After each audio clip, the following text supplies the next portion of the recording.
Hello students, I am Ronak Afroz and today we are going to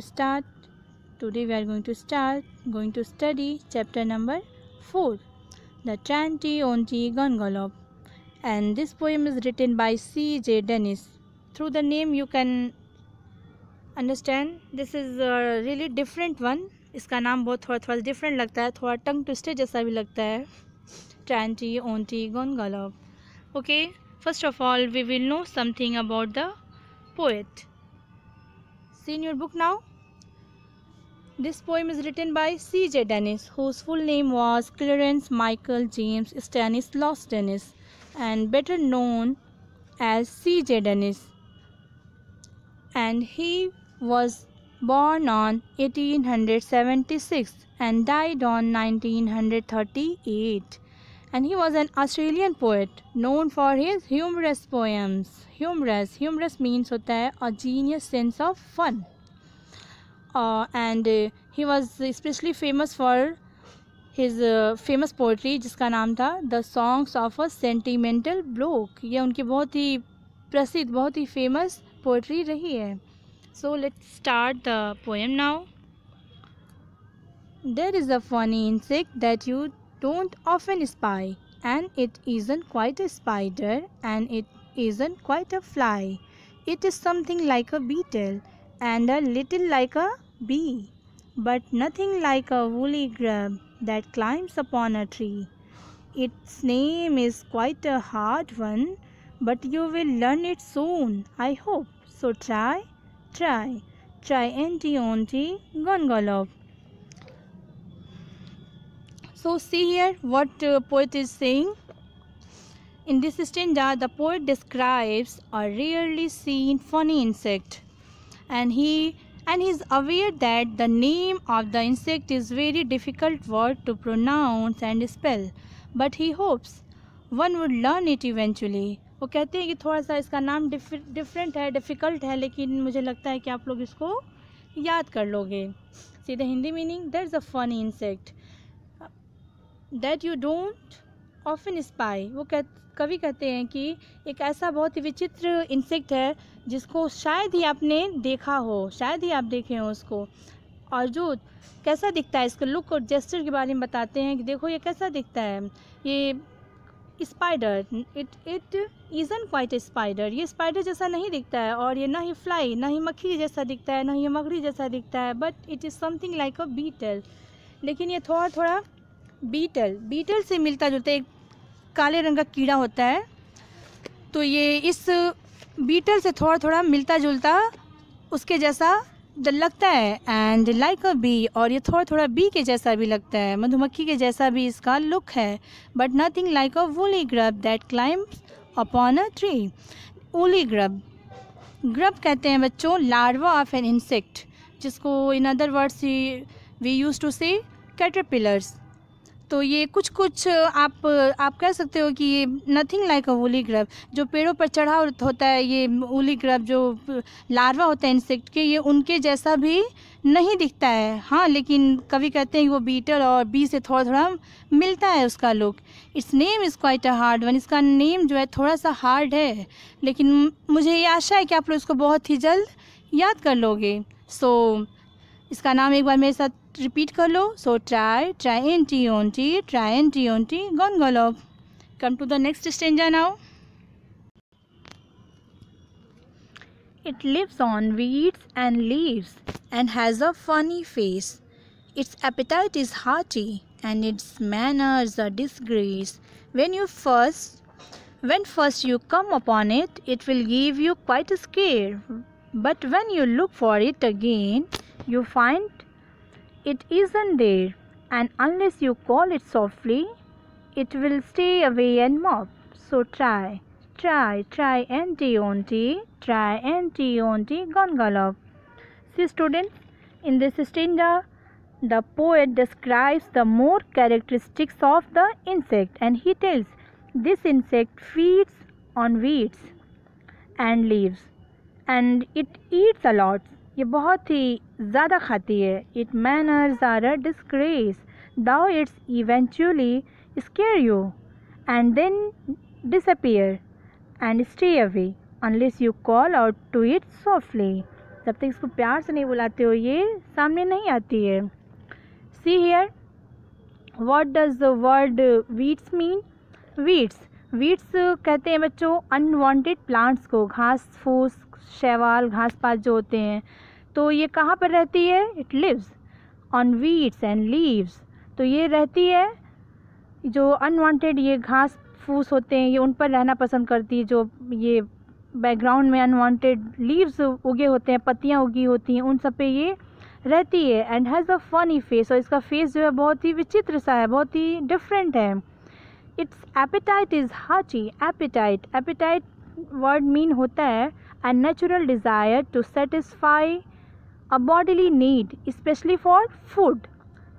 तो इसका जो food के लिए जो उसका डिज़ायर है ये बहुत ही हार्टी, बहुत ही ज़्यादा है, बहुत ही बड़ा है, बहुत ही लार्ज है, यानी कि बहुत ही ज़्यादा खाना पसंद करती है, बहुत ज़्यादा खाती है. एंड इट्स मैनर्स डिसग्रेस, इसका जो मैनर्स है, इसका जो बिहेवियर है, disgrace that means it doesn't behave well, bad behaviour, उसका बिहेवियर कभी कभी अच्छा नहीं होता है. When first you come upon it, जब आप पहली बार इसके पास आते हो, इसको देखते हो, तो ये क्या करती है? इट विल गिव इसका क्वाइट स्केयर. ये थोड़ा सा मतलब इसके लुक, इसका जेस्चर ऐसा है, इसका मतलब फीचर्स ऐसा है, इसका फेस, इसका फ़नी फेस जो है वो देख करके क्या होता है, थोड़ा सा आप डर जाते हो. बट और जब दोबारा आप इसी तरफ देखते हो फिर से एक बार मुड़ करके, तो ये आपको वहाँ नहीं दिखाई देती है, खुद ही गायब हो जाती है. Okay. And unless you call it softly, जब तक इसको प्यार से, मधुरता के साथ, मधुर आवाज़ में प्यार से इसको नहीं बुलाते हो, तो ये क्या होता है? ये सामने नहीं आती है. Mop is a word which means होता है फील अनहैप्पी. यानी कि जब आप इसको बहुत प्रेम से, बहुत सॉफ्टली इसको नहीं बुलाओगे ना, तो ये अनहैप्पी फील करती है, बुरा मान जाती है. आप कह सकते हो कि this insect has a great attitude also, कि अगर प्यार से नहीं बुलाओगे तो आऊँगी ही नहीं, वो गुस्सा हो जाती है, मतलब उसको बुरा फील करती है, वो अच्छा नहीं मानती है, अनहैप्पी हो जाती है. So this was the explanation of second stanza. Come to the third stanza now.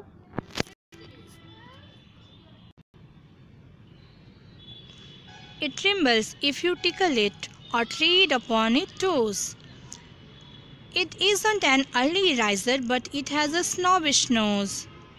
If you sneer at it or scold it, it will scuttle off in shame. But it purrs and purrs quite proudly if you call it by its name and offer it some sandwiches of wax and soap. So try auntie, gongolob. See, in this stanza, this is the third stanza of your poem.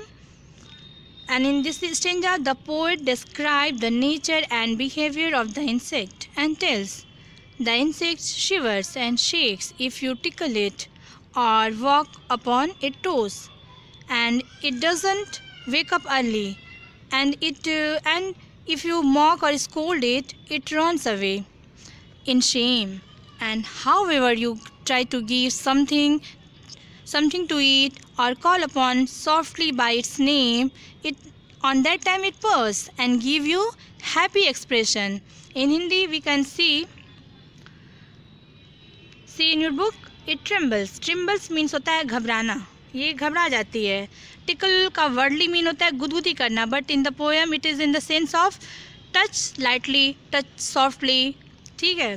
तो ये जो insect है, जो ट्रैंटी गोनगोलोप है, ये क्या है? ये घबरा जाती है जब आप इसको टिकल करते हो, यानी कि जब आपका पैर जो है ट्रेड मतलब होता है स्टेप ऑन या फिर वॉक, चलने के सेंस में है कि आप जब चलते हो तो इसका आप इसके ऊपर इसके टोज़, एक बॉडी पार्ट नेम दिया हुआ है कि इसके टोज़ पर अगर आपका हल्का सा भी पैर जो है टच हो जाता है या फिर कहीं भी आप थोड़ा सा भी इसको टिकल कर जाते हो, टच कर जाते हो, तो ये क्या होता है? ट्रिम्बल्स, ये घबरा जाती है. Okay.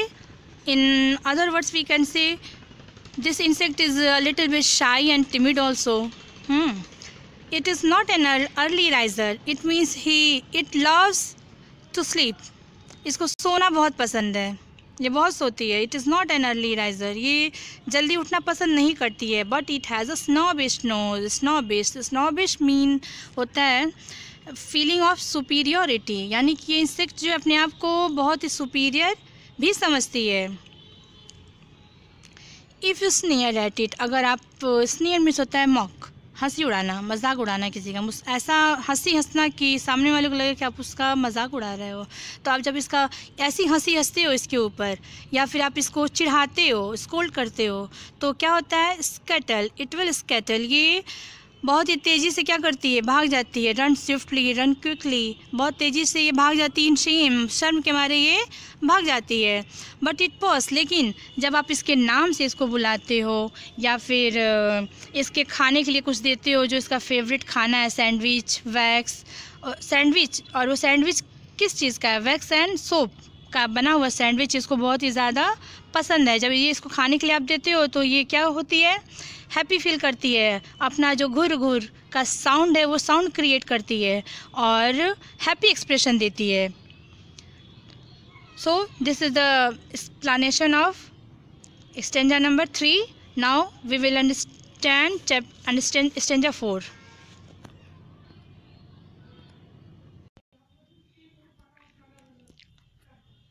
But of course you haven't seen it.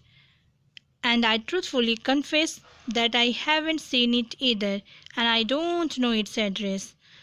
For there isn't such an insect, though there really might have been.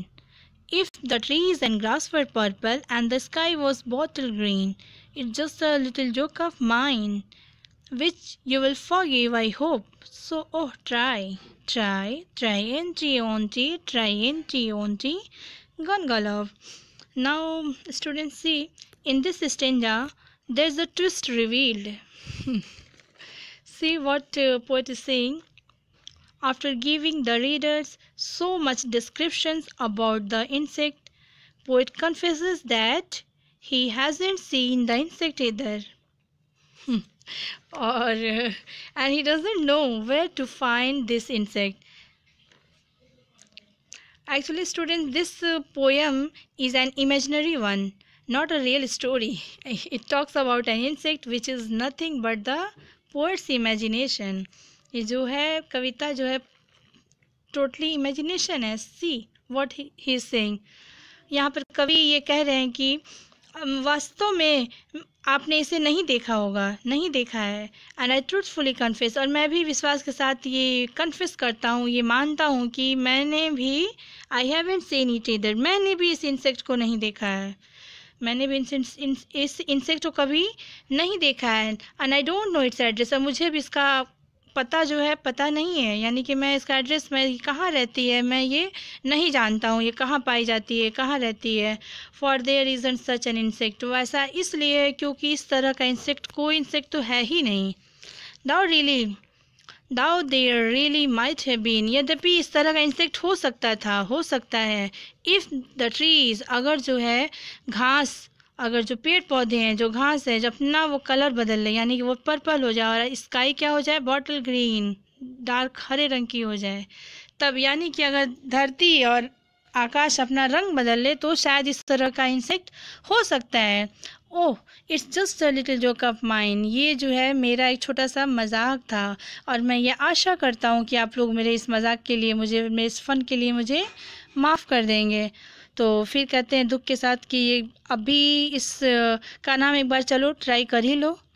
इसका नेम थोड़ा सा डिफ़िकल्ट वन है, लाइक अ टंग ट्विस्टर है. तो try N-T-O-N-T, Gongolov. Listen, dear student, poets often use imagery in their poems. Imagery क्या है? ये एक फॉर्म है. इसमें होता क्या है? Imagery is where language is used in such a way as to help us to form a kind of mental picture of the things that is being described or the idea that is being explored. Imagery उस form को कहते हैं, उस poetic form को कहते हैं कि जिसमें कवि अपनी बातों को इस तरह से बताता है कि पढ़ने वाले के मन में उस टॉपिक से रिलेटेड, उस थिंग से रिलेटेड, जिस भी चीज़ की बात हो रही है उससे रिलेटेड एक इमेज बनने लगती है। इस फॉर्म को इमेजरी कहते हैं। और पोएट ऑफन यूजेस, इस तरह के यूज़ करते हैं पोएट्स जो हैं अपने पोएट्री में। And in this poem, the poet C.J. Dennis talks about an imaginary insect called Triantionti gongolop, which the poet has neither seen nor does it really exist. And the poet gives vivid description of the insect, its behavior, its habit, even its food also. यहाँ तक कि ये उसके food तक imagine कर लेते हैं कि इसका ये फेवरेट फूड है. It's really funny. Also the fact that its name is really hard one, but is hopefully one would learn to or spell it eventually. अगर मतलब कोशिश करे तो उसको याद कर लेगा. At end the poet confesses that it's a joke and please, and he asks for forgiveness. तो वो forgiveness के लिए कहते हैं. तो this is the poem we have completed today.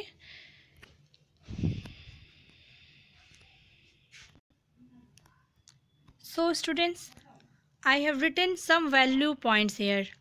You can see from the screen and note down in your copy. Through these hints you need to write a central idea of the poem. ये hint है, इसके help से आप अपने language में central idea को लिखेंगे. Okay, see on the screen.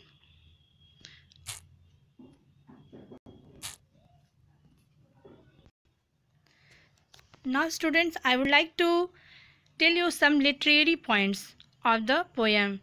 See, in the poem there is some rhyming words and there is a rhyming scheme also. तो rhyming scheme and rhyming words क्या होते हैं पहले हम ये जानेंगे. What do you mean by rhyming words? Words that have same or similar ending sound. जो भी word ending में similar sound create करता है उसको हम लोग कहते हैं rhyming words. और rhyming scheme क्या होता है? What do you mean by rhyming scheme? A pattern of rhyme that comes at the end of each line. जो पैटर्न, किस पैटर्न में राइमिंग आया हुआ है. जैसे कि आप यहाँ पे एग्जाम्पल के थ्रू समझ सकते हो. Rhyming words fly, spy, fly, bee, tree, hope, anti, gongolop. तो ये हमारा राइमिंग वर्ड्स था. और राइमिंग स्कीम हमारी है spy, fly, it's mean A. Second line में फॉर्म चेंज हो जाता है. बी, ट्री, तो बी. थर्ड लाइन में भी फॉर्म चेंज हो जाता है. Hope, anti, gongolop. तो ये हमारा राइमिंग स्कीम था. A, B, C. और यही राइमिंग स्कीम जो है पूरे पोएम में यूज हुई है. See in the poem once again.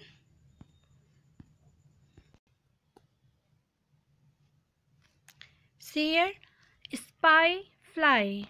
Okay, it means A, B, tree, B, hope, and try, N, gongolop. This is C. तो ये हमारा राइमिंग स्कीम है. राइमिंग वर्ड्स ऐसे सारे स्टेंजा में आए हुए हैं.